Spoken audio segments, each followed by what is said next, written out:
Welcome to heCast, the official podcast of HeChangedIt. As always, I am Mike Chisholm. As always, I am excited to be here.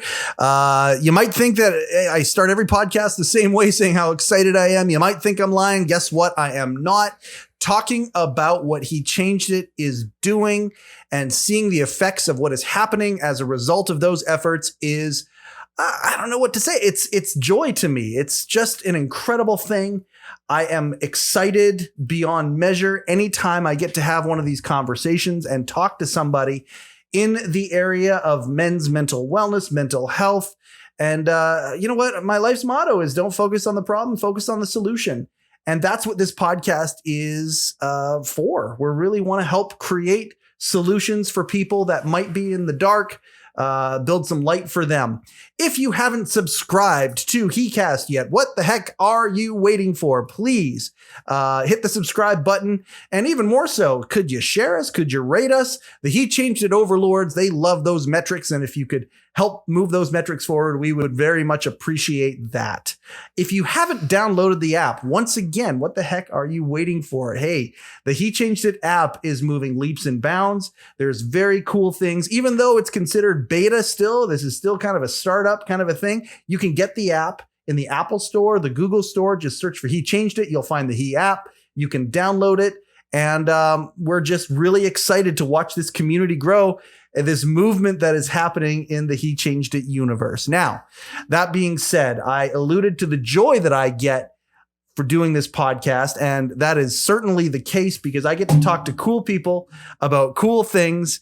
And today is a treat for me. It really is. My wife and I, when Candy started talking about HeChangedIt with people in our social circle, there was a couple of people who she mentioned what it is that we were doing. And they said, oh my goodness, you have to talk to James Addington. And we were like, okay, well, who's James Addington? And the, which is a very interesting question because we're going to find out today. I think it's safe to say that James Addington would say that he's a work in progress, coming into who he really truly is. And the journey of coming into who he really truly is, has left a lot of clues. Success leaves clues. And so too, do realizations and journeys. And to talk about him as an entrepreneur is not the entire story, although the entrepreneur stuff that's there is incredible as well. Let's go more so to be mental health advocate, men's mental wellness advocate for sure, but definitely providing insights for everybody. An incredible story and somebody who has been just recommended that we sit down with right from the very beginning. Finally, we're doing it.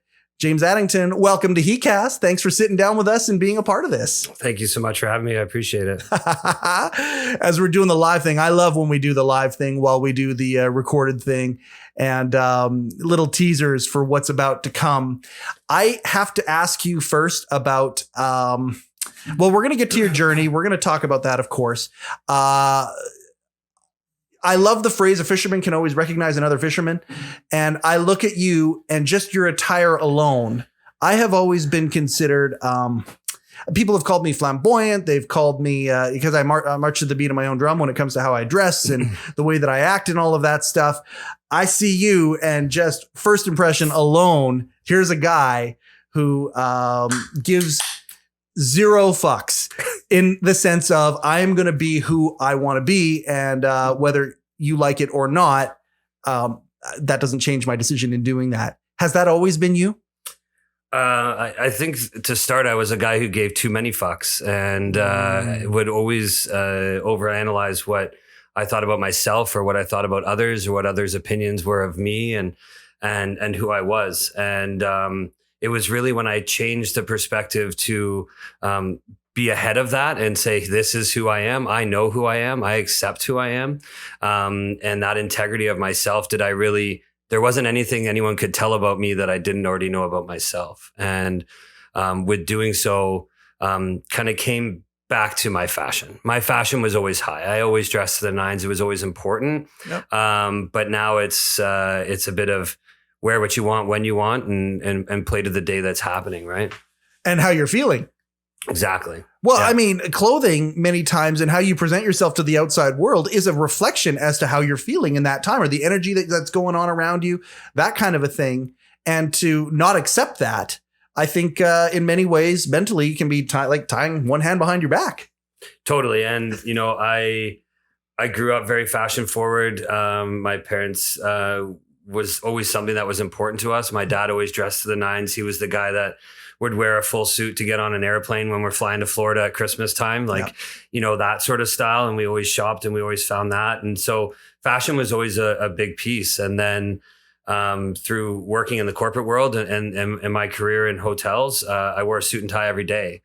And, once the suit and tie start to come off and once the 3-piece was done, and you really find a different style of fashion. And I've been, lucky to be with a bunch of guys from Grey Hearts Denim that are very fashionable dudes. And, they've helped me bring myself into a different out of the suit and tie and into a little bit more of a relaxed fit. And as that started, I came more and more into my own over the last couple of years. And that's why I'm highly comfortable wearing a women's 3/4 length silk cheetah jacket, whatever the hell you want to call it, anywhere. And I'm okay with that. Yeah. I coming into your own like that and giving yourself permission to be you is it's a freedom that I mean, I'm a guy in my 40s. There's a lot of guys who I went to school with who are around me. They're in that corporate world or they're in that,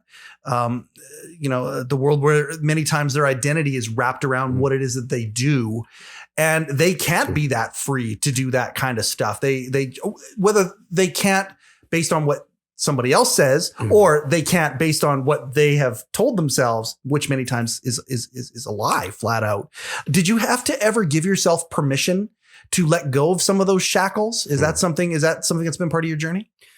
Yeah, totally. And, to wear that suit and tie, to wear, that my collection and everything, my first vest, I always wear a big fat knot, which was always me being different. But in having a fat double Windsor, your tie was super short and only came down to half your chest.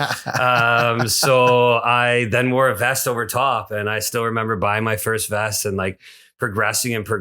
And it was such a pride to do that. And, as I progressed through those years after years, 10, 15 years later, somebody at one point tried to take that away from me and tried to tell me that I had to dress differently. I had to act differently to fit their brand or fit what they were or fit their clientele. With definitely a little bit of heartache through that. I complied, and, I wear a bunch of beads. And I said this to someone the other day, Monday morning, I'd take all the beads off. I'd put them on the hanger and they'd be there till Friday at end of day. And Friday at end of day, I'd put them all back on and I'd go out for my weekend. And I think that was a big lesson for me of complying for the right reasons, but not fully feeling that you were in the correct space for yourself. And furthermore to that, I don't care if you're on the street or you're a billionaire. It doesn't matter what you wear. It doesn't matter how you approach. It doesn't matter how you approach, but not what you wear. Yeah. I've met some of the richest people in the world that arrive in hotels wearing a pair of, Jordans like yours, maybe just because, guys who roll Jordans know what they're doing, but they may have sweatpants on and their hair might be disheveled. And at first glance, you don't know that they're wearing a $10,000 watch or the bag that they're carrying is X, Y, and Z.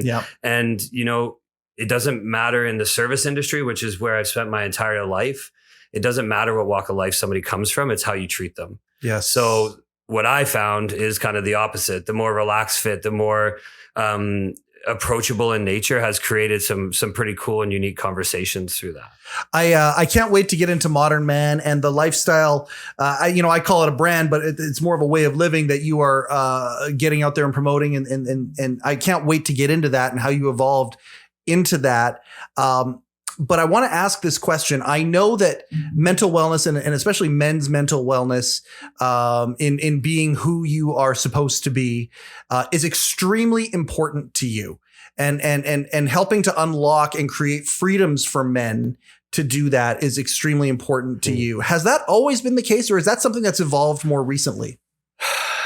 I think it's always been the case, because I've struggled from anxiety, depression, and from a very young age, and I never really knew what it was or what it was about. Yeah. And that journey for myself was hard enough that I never really had the opportunity to really understand what it would do for others. I've always felt for others. I've always done too much for others. I've always put others before myself, which, working with a life coach, understanding that I thought my lot in life, if I made everybody else happy, in turn, I would be happy.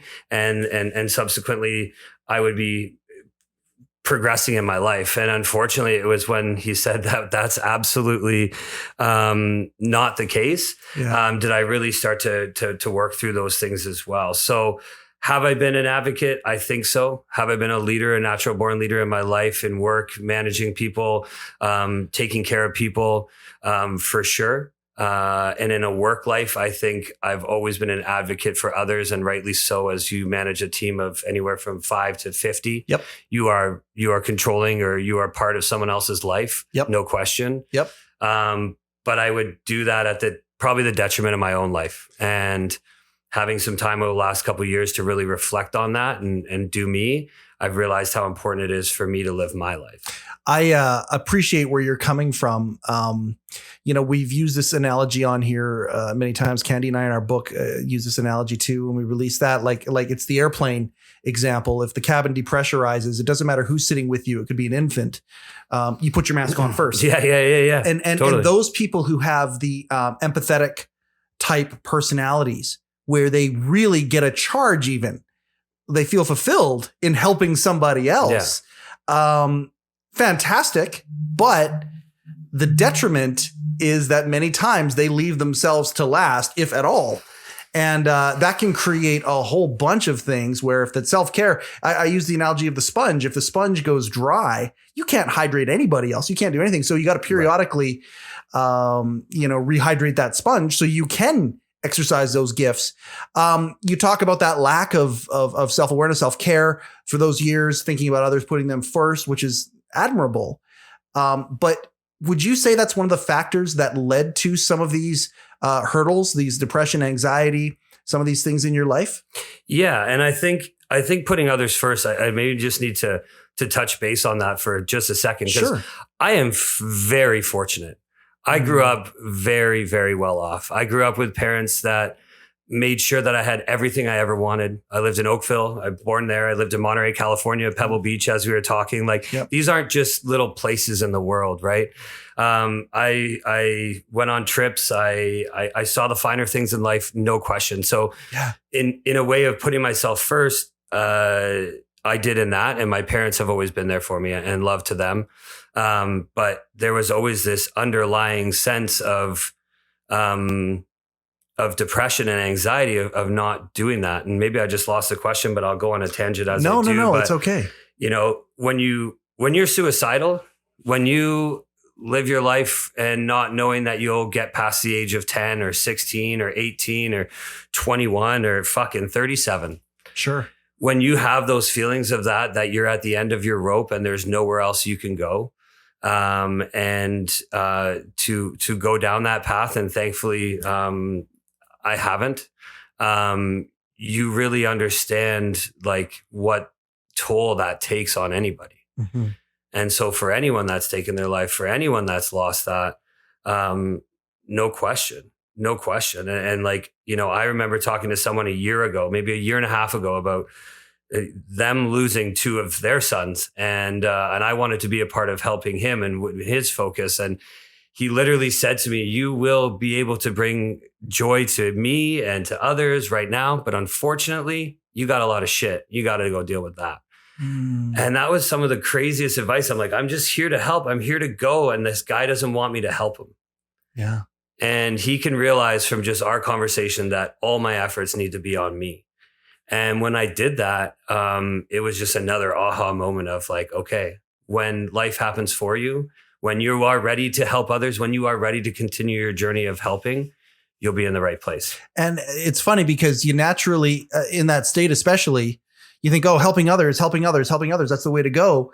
It feels selfless. And the idea of going, oh, I got to focus on myself, it feels foreign, especially to those empathetic type personalities. There's a lot of guys out there who are insane family men. They love their kids. They love their spouse. They love everybody so much that they think that the pathway to fulfillment is by just giving everything for them. And not even in a martyr type way, but in a selflessness kind of way. And it would feel selfish to hear what you just said. But at the end of the day, if you want that endless supply of selflessness, you have to have that self-care. And it's not selfish. It's a necessity.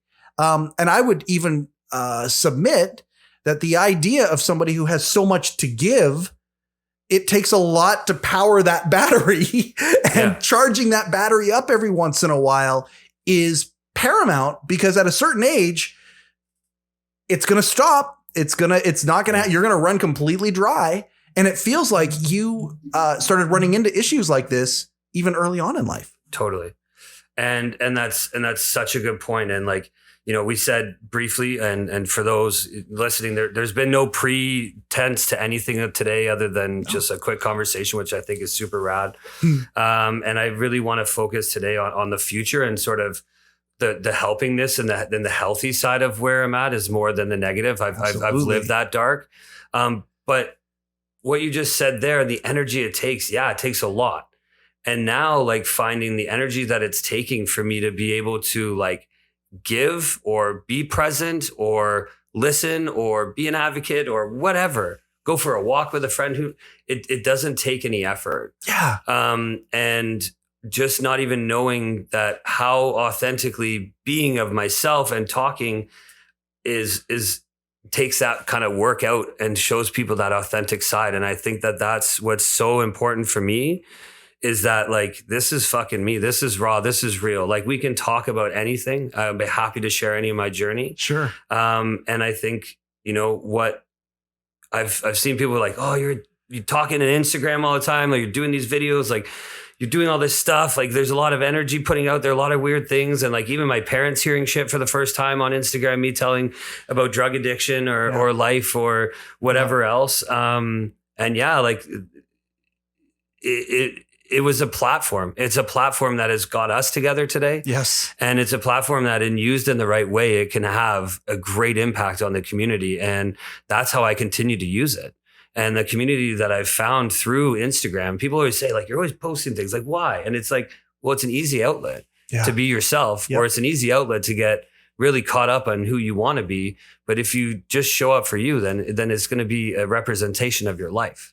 And that's where I really try to take it. And, I definitely self-promote. Who wouldn't when you're doing things? Sure. But I try to find that my promotion on my page or my stories or my life is about others more than it is about myself. And that's just a quick, easy way to tell people I love them and take that energy that sometimes used to have more energy to tell that, or more energy things you had to do. You had to show up with a cart full of shit and put on a spread for everybody to tell them how much you love them. Yeah. No, maybe you just need to tell them that, and you just need to share something that they're doing super cool. And that doesn't take much effort at all, right? We overcomplicate it. There's no question. You talk about social media and I mean, the Social Dilemma and some of these other documentaries that are out there. I mean, the dangers of things. I'm in the money business. Yeah. Money, in my opinion, okay, money's neither good nor evil. It's a tool. It's like a chainsaw. Yeah. Chainsaw can be used to save you months worth of work in one day. It can also chop your leg off. It's all how you use it. Social media is the exact same thing.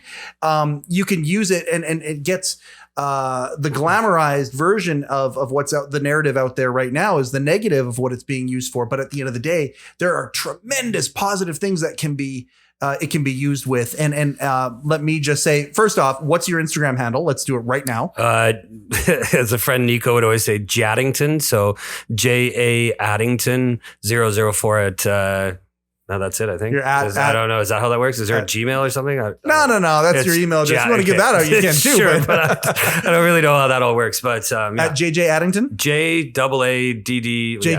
JAA. Sure, you'll find me. Okay, and we'll promote it out there on our channels too as this goes out there as well. We'll make sure that happens.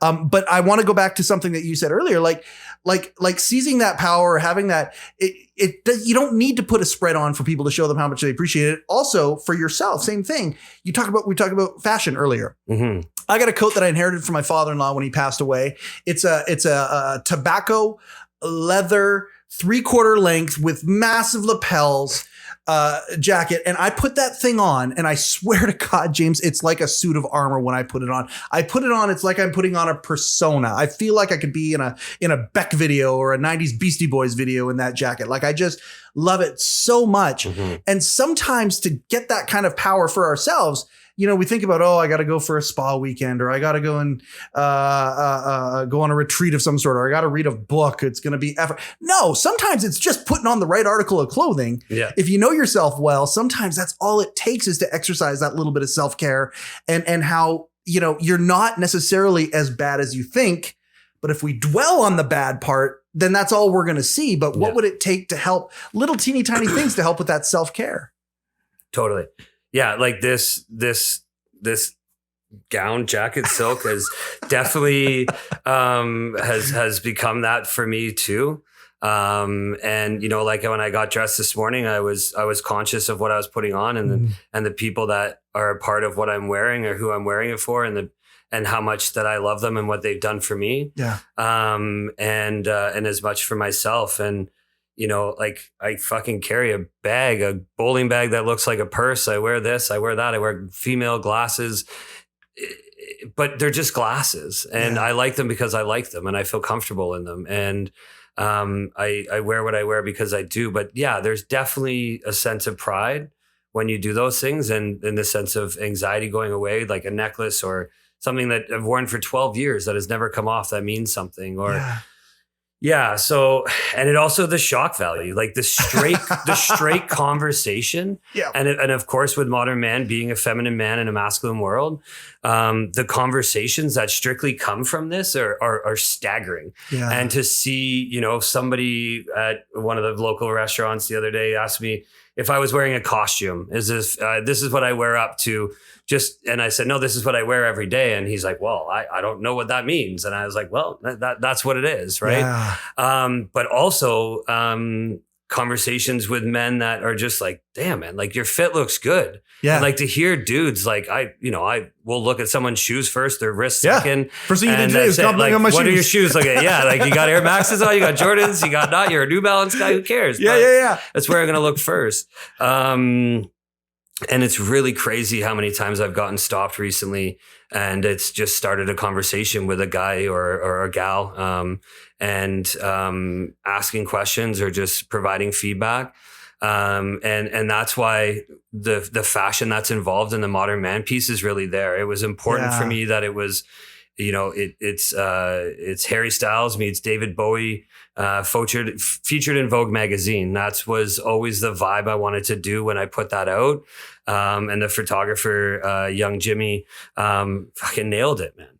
And, so with that fashion comes there, and those further conversations, I've had people, not a enemy by any sense, but someone that you've known in this community that maybe you didn't connect, and it just dropped a barrier and created a conversation because maybe we had mutual friends or a situation had come and we'd never really dropped the air. But after, you meet on the stairs of B&A going up or down, and you have a conversation there and a chat about life, you really understand sort of how important those connections are, and how important maybe what you wear doesn't matter, but it may strike a chord with someone that does matter and create a conversation you would never have before.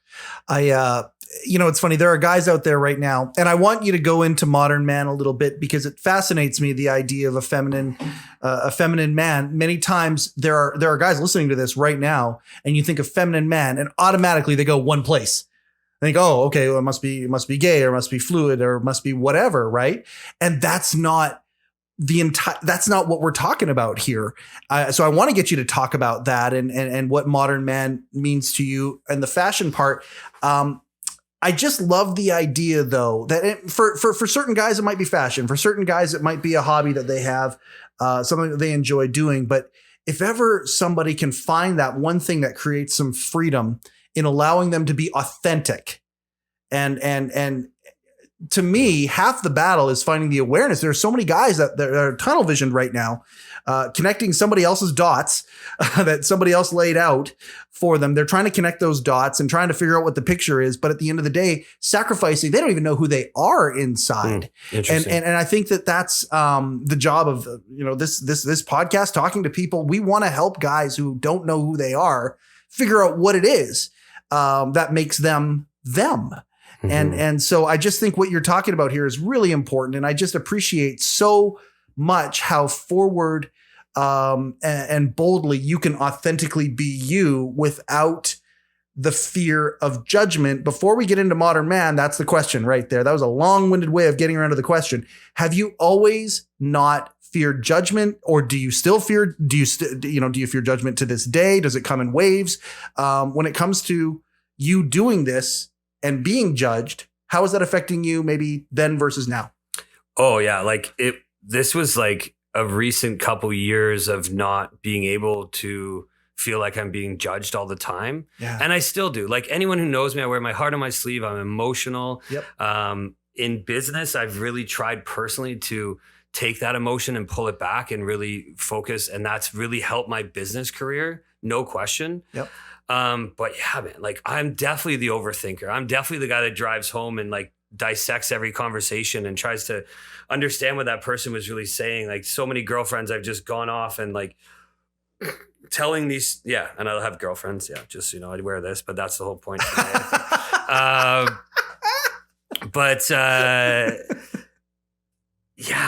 an overthinker, but one of the major overthinking that I ever did was about my sexuality. Was so confused that I could be a creative, that I could dress the way I wanted, or do hospitality in such a way, be flamboyant, be, like you said earlier, like just so different, but like be attracted to women and not men, and like being asked or being questioned or being approached or whatever. And it's just like that whole second person in my mind was an alter ego that was driven by my sexuality, that actually held a bigger piece of my depression and anxiety in life, was in that persona of that. So it's weird to say, once all the other things happened, all the other things did a lot of the work. Sure. And with this piece and these last few years is really coming to terms on my sexuality has been the final of like, I'm still going to overthink, but my confidence in who I am is next level. I've never felt like this before. Yeah. How old are you now? I'm 38. 38 as at the time of this broadcast, and how incredible it is to take that power at this point and to say that statement. That is a phenomenal statement you just said. And there's a lot of guys in the dark right now that would not be able to proclaim that the way that you did, that you know who you are. Yeah. And the soul searching that you have done to get to this place. Success leaves clues, so too does growth. At this point here, before we start getting into modern man and going down that path, any clues, any books that you read, any TED Talks you watched, any things that have inspired you and helped you along this journey to get to this place that we can spread the word about? Totally. There's a few. My life coach, him and I have been working together for about 5.5 years now. Yep. We haven't talked for about the last year or so. We got to a point where it was kind of as much as he was going to be able to do. Yeah. But his name is Phil. I know his last name. I won't give it here, but his name is Phil. Okay. And that's it. Shout out to Phil. Yeah. Shout out to Phil. I don't know what Phil looks like. All we've ever done is spoken on the phone. Wow. When I was out of the hospital in Regina, we spoke twice a week, and then it became, like once a week, and then once every 2, and then once a month, or then once when things happened. He's my biggest thing. And it came to a point then the last couple of years where it's like, okay, Sunday, like this fucking happened. You got sideswiped from this. Your partner did X, Y, and Z, or someone at work fucking did this or whatever. And like, it got to a point where we didn't have scheduled meetings. So I would send him a message and then he wouldn't get back to the next day. And then he'd be like, oh, we can talk about it on Thursday. Yep. Okay. So 4 days later have passed. So I could either. And you've been hijacked for those 4 days. Yeah. So I could either like stay in bed and sleep. And some days I did, and some weeks I did, and not want to get out of bed. Yeah. Or you start to put in the work and you start to learn through these things. And so by the time Thursday came, it's like, okay, now I'm going to pay you, Phil, for nothing because I don't need you. We're just going to talk through this together. But you did. And that was when I really feel I realized, that was a bad sentence, but realized as the work that I was putting in was actually working. Yes. And that, you know, one thing was there. And I'll talk about it throughout this a couple of times, but intuition, training your intuition. My ability to go inside and go in deep and understand is very, I think, unique for myself and a strong characteristic. But training your intuition to when you make a mistake, how you need to act differently or how you feel, and like going back and checking in balance, that's been a major outlet for that. Quickly from there, Jim Rohn, funny enough, I love Jim fucking Rohn, old school dude. Absolutely. There Father was of personal development. Yeah, a gentleman named Trent. He was working with him a few years ago, and could tell I was listening to podcasts. He's like, James, you got to listen to the OG, fucking Jim Rohn. And so I put it on. And I was listening, and like, this is like 1978. Yep. Like a network marketing, white old guy, straight from Texas, spoke that way. Yep. But so crazy. And so truth like, is timeless. Yeah, totally. Right. Like just straight truth. Yep. And, you know, talking about California, like learn that Salinas, California is the only place in the world, or let's say world, but the only place I know that you can have 3 crops in a year. And it's only to do with X, Y, and Z that you can have these 3 crops and blah, blah, blah. Or Castroville grows artichokes and they're the only ones that can do it 3 times a year. And I'm like, well, yeah, we only have 1 crop in Canada, but it's cold, but even more in places they don't. Anyways, the funniest thing is I had these CDs set in my basement, in my like ski wax room, sitting on the mantle that said Jim Rohn, and it was the entire CD set of what I just listened to on a podcast, and it'd been sitting there for like 5 years. Oh man. Yeah. So that's just funny. Final Mark Groves. Yeah. Like I listened to Mark Groves' podcast. I met some guys along the way that I went to this mastermind retreat about a year and a half ago with some other entrepreneurs, and like, I was hard into Mark Groves at that time. I didn't know why I was going to this retreat. I was like, I'm not an entrepreneur. I'm just trying to survive. Like I'm straight out of losing my job. Like, I don't know what the hell I'm doing. Yep. And this guy was like Mark Groves' best friend. And he just spent like the last week in Tofino surfing with him and everything. I'm like, fuck. Okay. So the universe is telling you something, but the universe is telling you something. And this is a big piece that I've said in this as well. The universe tells you something when you try. And when you go, and you're learning when you can't get out of the bed and you can't learn these things. Like somebody on my live just said Ted Lasso. Yeah, fuck Ted Lasso for sure. But I'll get to that one in a second. But yeah, it's just when you get out and you go, then it does. And the whole part of manifesting or trying to allow, and I say allowing life to happen for you, but you have to let it and you have to be there. But yeah, the last one was definitely on love and Ted Lasso. Man, I cried literally every single episode in that. I don't know if it was the Englishman and my dad and like the soccer or like, you know, like all the times you spent trying to pump up your team and like, or just the straight rawness of the topics that they were talking about in such a cool way. So that's it. Yeah. I'm glad Apple finally hit one out of the park with that one. You talk about a studio that is on paper providing as many, you know, things that they would be the mecca of entertainment as they got into this business, but so many misses in my opinion anyway, just on that. And my friends in California and I were just talking about this last week.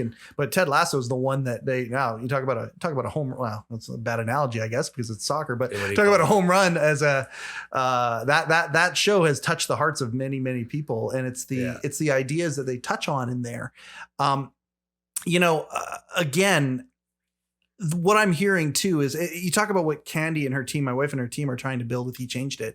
They're trying to build a place like she calls it prevention in your pocket. You know, they're trying to build an app where when guys are having these things happen, that the natural instinct is just to open the app and find somebody in the community that's going through it. It's like you say with your life coach, haven't even met the man. Yeah.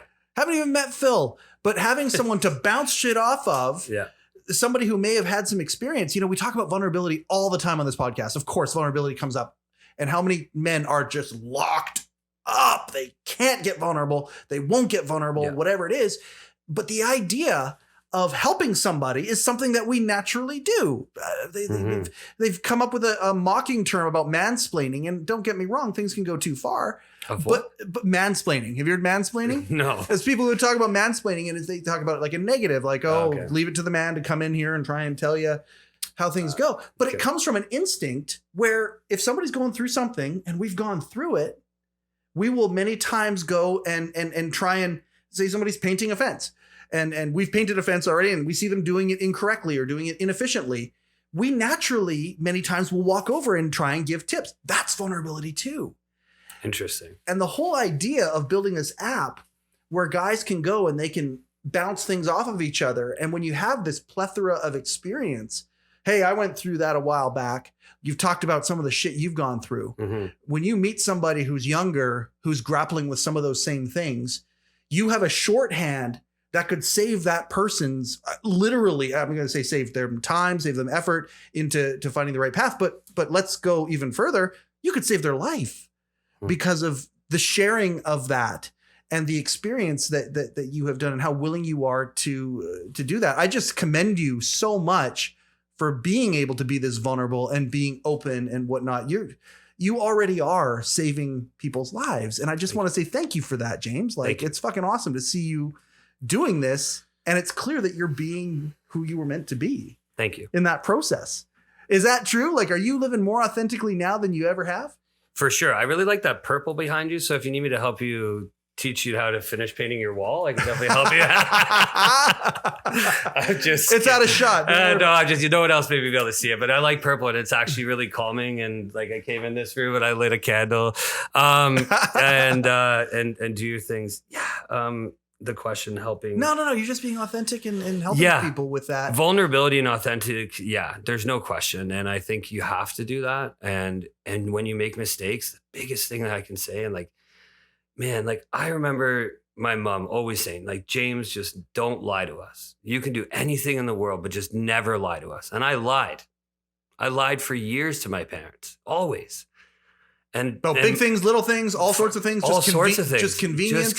Like life. And my mom specifically of that. And like, you know, and so then in like avoidance of that and like learning that, and like I know my parents are watching, but like, and this is not a slight at them because I think we talk more about it, but like the avoidance tendency of like just not dealing with it, then lying about it, like, oh, you smell like James, you smell like weed. No, Mom, I didn't smoke any weed. Like fucking smoked Mad Bogs with my buddy who was 14 years old and in the corner by the lake. Like we don't want to be shamed. We don't know what that is. Yep. And like, so I have made mistakes. I have done wrong. I have definitely no question about it. But I've also in the last many years owned up to that and admitted that mistake. And when you get that out, it feels so much better. I was going to say, how freeing is that? Oh, it is. And it's like, you know, in some you'll lose, and some, when I've made a mistake, I've never seen that person again and they never come back. There are consequences to the mistake. Sure, exactly. Without a doubt. With no question. That's a great way to say it. And of course there are consequences. But when you really are able to understand and then you show different and then you be different, is definitely that sort of vulnerability and consequences and showing up and authenticness as well. Like, you know, I made a mistake a couple of years ago and I was drinking to like a point of not even realizing how detrimental it was. And it was such a negative impact and I made a mistake. And so, you know, I took 2 weeks off drinking and I became more conscious around that was. And don't get me wrong, I drink. Like I'm in the industry. I go out, I have a good time. I like to be, you know, how many nights, Friday nights at B&A, if I danced on the floor to, you know, All I Wanted for Christmas is You by Mariah Carey or like whatever else with that crew there at B&A. And I have such a great time, but you know, for me, it's the Humpty Dance by Digital Underground. That's my one. Is that your one? Oh, okay. Oh my God. Yeah. You can't get me off the floor for that one. And drinking in that state can be, but it's not drinking to get yourself to a place of negative. Yes. And, you know, it's as things come in or, being alone or going out or finding different places to, I need to be better, and I'm still being better at being alone. And I enjoy my alone time, but I really enjoy just sitting and going to a bar and drinking a beer and having a chat and going to the next place and having a chat. And it used to be because I didn't have anybody. It used to be because I was trying to integrate myself into a culture, into a community that, quite frankly, I wasn't accepted into. And that's no slight on anyone, but I wasn't who I wanted to be, right? And I was a guy who didn't understand that I wasn't showing up for myself, and necessarily people didn't want me to be around them. Yeah. Now it's like, of course I care if you want me to be around you, but I if you don't, then we won't be around each other. And so we won't spend any time with each other. And there's so many people around that can do that. And as you said earlier, mentor other people. That's what I always say to people. Like, just tell me what's up. Tell me the truth. Be yourself. And, it's not going to be easy. And sometimes it'll be, sometimes it will be easy, but we'll have a much better relationship if we show up in that way. One of the questions that I was going to kind of finish on is, what are you working on right now? Because I mean, you'll be the first person to admit, and I'm not trying to put words in your mouth. I just know that you know this. I feel the same way. You know that you're a work in progress. Yeah. I'm a work in progress. Hopefully it's just like Disneyland, right? Disneyland will never be finished being built, right? It's always going to be a work in progress. And that's us too.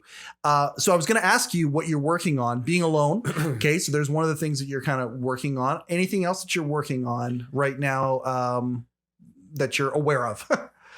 Yeah, I think with my lifestyle and my life, like I've started a bunch of businesses. I've become an entrepreneur, become a partner in Salt and Brick and Jack's. And like, I guess one person I didn't shout out to earlier is these are restaurants, by the way, for our international audience. These are restaurants here in Kelowna. And shout out to Casey, the owner there, a guy that I have spent a lot of time with over the last year and a half with, and my love to him. And he's brought me into my family, or into his family, and allowed me to be myself through his businesses and everything, which is outstanding. But with that, it's like all these jobs that I have and all these things I'm working on, a lot of that organization and really making sure that I'm doing the right things. But the plates are all spinning fast enough, and you're not spreading yourself too thin. And realizing in the last month, you need to be up at 6:37, and James waking up at 6:37 is not a thing. It really isn't. And that's from a depressed state of not wanting to get out of bed until you absolutely have to, and always fucking being late. And shout out to my boy Jason, who's in these, who, definitely made it to my attention that I was always late. So I'm still working on that. But now it comes down to organization and what you do, and not taking too much, and trusting in those that are around you to help you. And so with waking up at 6:37 in the morning, you're not out till midnight or 1 o'clock in the morning, because those two things don't correspond together. Yep. And being active, this is the easiest time of the year. So I'm still working on my 360, definitely surfing behind those boats in Lake Okanagan, working on my 360. I was close yesterday, but still fell on my ass. But I'm just working on me always. Yeah. And it's just, as it comes up, you really show. And I think I'm working continuously on being a figure that is authentically true, that does do what he says and lives up in our community. And from that, seeing what other aspects or opportunities will come. Yeah. We could go another hour just on that subject. I'm not going to, but I'm just going to ask. At some point, I would like you to come back, please, because I'd love to. I feel this is fucking awesome. Yeah, thank you. And as the app grows and things like that, would love to give a place in there. We want to put as many resources out there that help guys that just that's possible. And in that, let's talk about Modern Man a little bit. Yeah, sure. So again, I said to you earlier, so is Modern Man a brand that you're building? And you're like, well, no, not so much. It's more like a lifestyle. Like encapsulate to me, and let's we can go right to the end on this. Let's talk about what Modern Man is and what spawned it, and what you would like it to become in this moment, because I'm sure it's going to evolve even beyond that as the moments continue on. But what is Modern Man? Yeah, for sure. Thanks for asking. Modern Man in a piece is a tagline of feminine men feminine man in a masculine world, the story of growing up to find yourself, sexuality and confidence. It's a story of putting behind, it's crazy how things come around. But we did putting behind what has happened. And so depression, anxiety, suicide, highly functioning addiction, old narrative, really putting that behind and focusing on who you are now. And yeah, there's those choice words of like old narrative and being present and this sort of stuff and whatever. You can have your opinions on those words, but they are very true. And the story we tell ourselves is a very powerful story. So be careful. Yeah, totally. And toxic masculinity. And I've seen that. I've been bullied. I still see it. I still see what that is. I hit earlier about Harry Styles meets David Bowie. Folks, I would love Vogue magazine to call me up. I don't think they will, but that's okay. I watched that House of Gucci thing the other day. Sure. That messed me up too. I won't go into that, but that thing messed me up. But I think it's really, as I really go through this, it's perception. It's perception of how people think you are and what they see. I drive a white Suburban. I dress this way. I do all these things. People can believe what they see. And like growing up was always that. Like I was progressing in jobs. I had all these things. And like anyone looking in and in the past, like I progressed, I moved, I did this, but I worked my ass off for that. Mm-hmm. And not knowing how much was behind that, how much angst, how much depression, they didn't know that I'm running this $4 million restaurant in a hotel, but this morning I wanted to fucking kill myself. Yeah. And I pulled myself out of bed to get there, to go and show up and do that. Right. And a modern man is really giving someone the ability to talk, and giving the ability to talk amongst men that was one of the biggest things. I am an outsider in the sense of who I don't, I say about a plus minus. I don't fucking know what a plus minus was. My buddy texted me the other day. He's like, "Go Leafs." And I'm like, "For what?" He's like, "Dude, you're in the fucking Stanley Cup. You're from Toronto. You don't know any of these things, And I don't, but I do care. And I know that's important and I should, but you know what I mean? So, and surrounding yourself with a group of men that actually talk about things that are deep in this feeling, that you have a group. And I am so fortunate. I've moved so many times and I have a good, solid dudes that I talk to still that are some of my best friends that are scattered along the world. Yeah. I have a community of men here in Kelowna that really understand that and really go through that. And, at the end of the day, when we get off the phone or we say goodbye, we tell each other we love them. We work together, some of us as well. And there's a lot of guys that work together in our businesses right now, but we're supporting a bigger role, which is men's mental health. Yeah. And, it's not anything one way or sideway. And I don't want to get crossed on that, but we're a bunch of men that are very highly functioning together and have the hospitality of everyone. And I know that there's a lot of things about having women in positions versus men and that. And like I said, I don't want to get into that, but it is a topic. Sure. And it is in a business world of what we do. But I really felt we're very sensitive men that approach things in a different way. And of course we have women working for us. It's not that. That's not what that is. And I hit that topic. I said I wasn't going to talk about work, but I hit that topic because it's come up a few times in the last months in my world about how many men are in our business. But I think we're representing men in maybe a different way. And that's even a hard thing to say too. Yep. But yeah, back to that, a group of guys that can sit around and talk about their feelings and can go up and hug and cry and just be like, you know what? My fucking girlfriend just slept with somebody else, or, my dog passed away, or, I just woke up today and I didn't feel okay. Yeah. And that's okay too. And so a modern man is about dropping the barriers and just being you, just being a dude, just a dude with a heart, with a feeling that is learning and growing and understands that we have. So here, my mind sometimes and has works. Value, by the way. Yeah. And I think that value, but we also have been living as a men, for so long in this different way. My own father wrote me a message after I put this out and he read it and he said wow, I see so much in you, so many things I've never even dealt with, so many things, you know, like my father's amazing. I fucking wouldn't be where I am today without him. Yeah. Has he made mistakes? 100%. Sure. Has he caused angst in my life? 100%. Sure.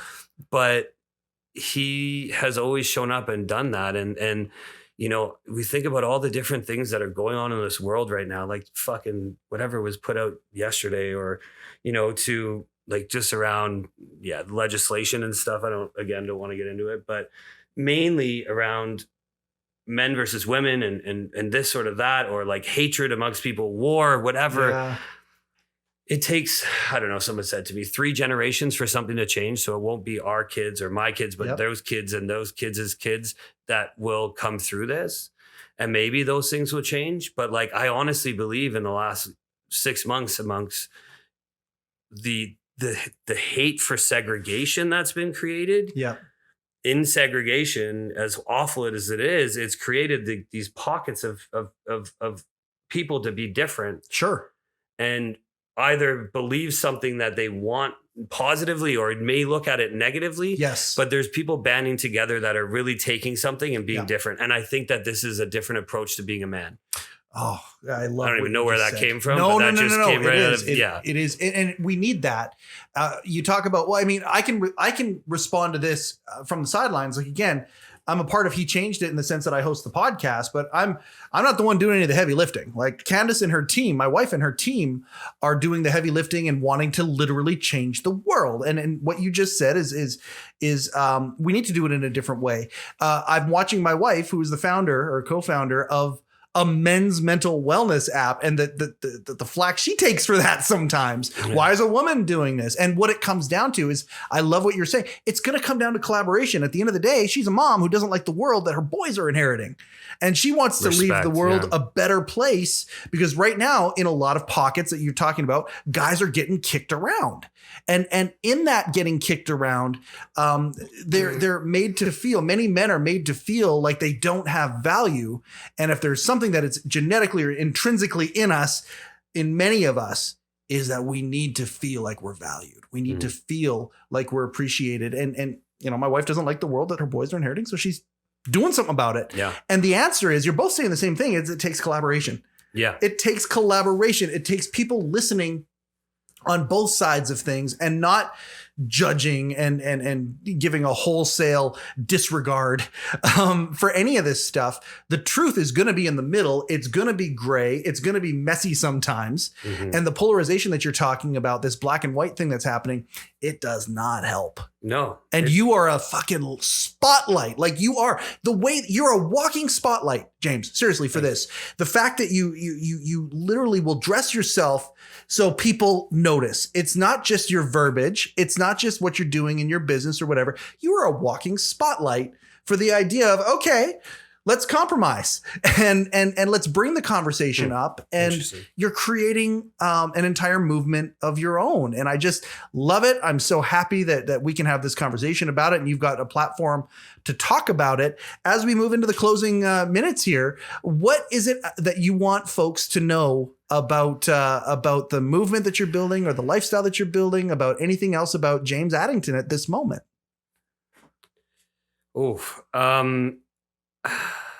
Yeah, I mean, a movement I think is a bit big, but okay, well, come on in with us. We're going to find another word by that. That kind of scares me, and I'm not that. But I love how you said about, because I've been coined as someone who's cocky, arrogant, whatever, and like,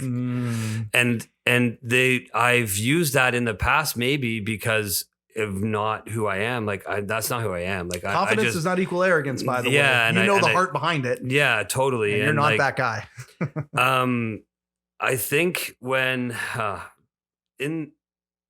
said it again, vulnerability is sitting in the hardest parts of yourself, putting in the work before anyone else's opinion matters. Right. So you can say what you want to say about me, but I probably already know that about myself. So you can bring that to the forefront if you really wish, but I'm probably already going through it. Right.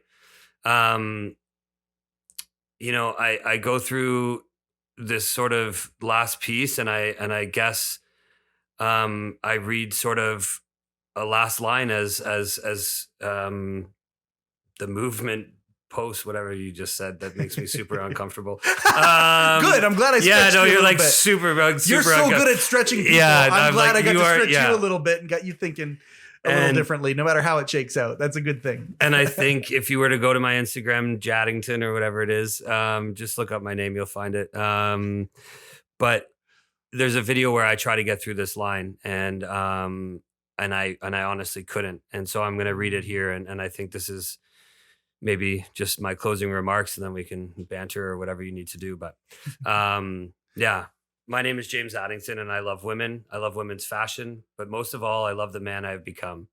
Because if I didn't, I would have been dead. This is not for attention. It's to help, to bring light, hope. Even one man, woman, or child that struggles, I truly hope this reaches you. I am me. I am confident. Also at times make mistakes, but I own them. However, the mistake I will never again is being silent. A modern man. Yeah. Yeah, we're not going to banter after that. James, thank you for being you. Thank you for being vulnerable. Thank you for taking time out of your busy schedule to be on heCast today. It is, if I have my way, it will not be the last time. I look forward and to that. as HeChangedIt grows, the resources that you are building are ones that my wife and her team will want to trumpet and get out there. And you talk about movement. It's okay because you're not going to be alone in building that movement. and teamwork makes the dream work, as Mr. Rohn has said. And that is, I just appreciate the fact I have the goosebumps right now. I just appreciate the fact that we're all on that team. And we're all eating the same apple. We might be eating it from different sides of it right now, but we're getting there. Yeah, absolutely. So thank you for being part of this. I really appreciate it. They go by that quick. And again, my favorite moment of the week is when I get to host the heCast. I love it so much. Thank you for taking the journey with us today, for being here with James and I, as we have another episode of heCast. Again, please subscribe to the podcast. Please leave comments. Please share all of the things. Same with the app itself. Please download the app from the Google stores or the Apple stores, wherever it is. Search HeChangedIt. You will find the app. That is another episode of heCast, the official podcast of HeChangedIt. My name is Mike Chisholm. Go change something.